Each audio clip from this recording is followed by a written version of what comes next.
आजकल ऐसे लोगों की संख्या बढ़ती जा रही है जो पीएचडी करने की सोचते हैं। वैसे आपके अपने आसपास कई ऐसे लोग होंगे जो पीएचडी करने के बारे में सोचते हैं और एक प्रोफेसर के रूप में काम करना चाहते हैं। वैसे इच्छा हो भी क्यों ना, क्योंकि इसमें सैलरी अच्छी खासी है, नाम भी है और एक प्रोफेशनल की तरह काम करना होता है। लेकिन अगर आप पीएचडी डिग्री पूरी करने के बाद लेक्चरशिप का विकल्प चुनना चाहते हैं तो इसके लिए पहले आपको असिस्टेंट प्रोफेसर बनना होगा। इसलिए आज मैं आपको इस वीडियो में यही बताऊंगा कि आपको एक असिस्टेंट प्रोफेसर बनने के लिए कैसे क्या करना होगा। सीधे तौर पर कहूँ तो एक असिस्टेंट प्रोफेसर बनने के लिए कहाँ से शुरुआत करनी होगी, ए टू जेड सब कुछ बताऊंगा। आइए आगे देखते हैं। वैसे आपको बता दूं कि इसमें कोई फ़र्क नहीं पड़ता है कि आपकी स्पेशलाइजेशन का क्षेत्र क्या है। अगर आपके पास टीचिंग के साथ साथ रिसर्च कार्य करने की स्किल्स है तो आप एजुकेशनल इंस्टीट्यूट में असिस्टेंट प्रोफेसर की पोस्ट के लिए आसानी से अप्लाई कर सकते हैं। असिस्टेंट प्रोफेसर बनने के लिए छात्रों को सबसे प्रभावी और नए तरीकों से निर्देश देना, डेली लेक्चर तैयार करना, प्रशासनिक कार्य करना आदि जैसे कार्यों के लिए खुद को तैयार करना होता है।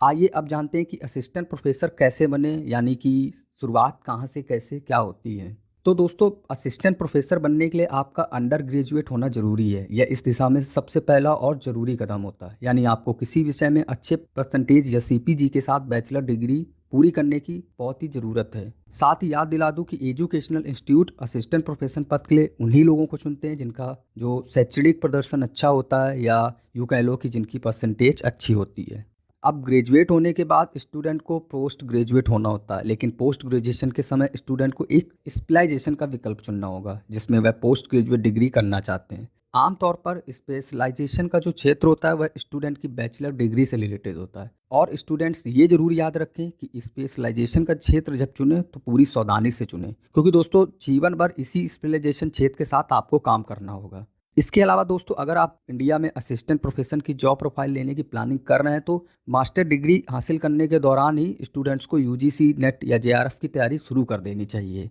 अब दोस्तों, मास्टर डिग्री पूरा करने के बाद स्टूडेंट पीएचडी प्रोग्राम में एडमिशन ले सकते हैं। स्टूडेंट को कोर्स के अंत में अपनी स्पेशलाइजेशन के अनुसार एक प्रोजेक्ट रिपोर्ट देने की ज़रूरत होती है। असिस्टेंट प्रोफेसर के रूप में करियर बनाने के लिए आपको यह सबसे महत्वपूर्ण कदम उठाना होगा। आप जानते हैं कि असिस्टेंट प्रोफेसर बनने के लिए एलिजिबिलिटी यानी क्या योग्यता होनी चाहिए। तो दोस्तों, जैसे कि मैंने शुरू में बताया था कि बैचलर डिग्री पूरी करनी चाहिए, तो वैसे ही एक असिस्टेंट प्रोफेसर बनने के लिए स्टूडेंट के पास बैचलर डिग्री होनी चाहिए। और स्टूडेंट्स को मास्टर डिग्री में 55% मार्क लाना जरूरी है, जो यूजीसी नेट परीक्षा के लिए भी जरूरी है। फिर पीएचडी करने के बाद 2 साल की ट्रेनिंग करनी पड़ती है, जहाँ उन सब्जेक्ट्स के बारे में पढ़ना होता है जिसमें आपने पीएचडी की है। वहीं नेट की परीक्षा में जनरल और ओबीसी कैटेगरी कैंडिडेट को 55% मार्क्स की ज़रूरत होती है, वहीं एससी और एसटी को 50% मार्क्स की ज़रूरत होती है। अब दोस्तों, असिस्टेंट प्रोफेसर कैसे बने और इसकी सिलेबस के बारे में जानकारी दे देता हूँ। तो दोस्तों, यूजीसी नेट सिलेबस पेपर 1 होता है जो सभी उम्मीदवारों के लिए ज़रूरी है पास करना। पेपर में 1 से 10 भाग हैं और हर भाग में 5 प्रश्न होते हैं। सिलेबस पेपर 2 यह एक विषय आधारित पेपर होता है। अब दोस्तों, ये बता दूं कि सिलेबस पेपर 1 या 2 में क्या आता है, क्या करना होता है। तो दोस्तों, यूजीसी नेट सिलेबस पेपर 1 जो होता है ये पेपर सामान्य होता है। इसमें शिक्षण योग्यता का आकलन किया जाता है, यानी इसमें रीजनिंग, डेरिवेटिव, कॉम्प्रीहेंशन और समान ज्ञान का पेपर होता है।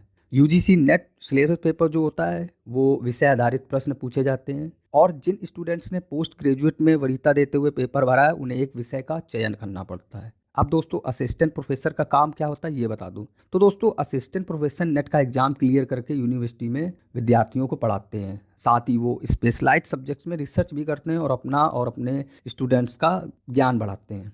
एक होता है कि JRF assistant professor, junior research fellowship research field के लिए होता है। इसके लिए स्टूडेंट को यूजीसी नेट और जेआरएफ दोनों का पेपर पास करना होता है। अब दोस्तों, जो सबसे इम्पॉर्टेंट है वो है सैलरी। तो मैं आपको असिस्टेंट प्रोफेसर की सैलरी बताता हूँ। तो दोस्तों, ग्लासडोर और पे स्केल के अनुसार इंडिया में एक असिस्टेंट प्रोफेसर साल में 5,70,000 रुपये से लेकर 9 लाख रुपए तक कमा सकता है।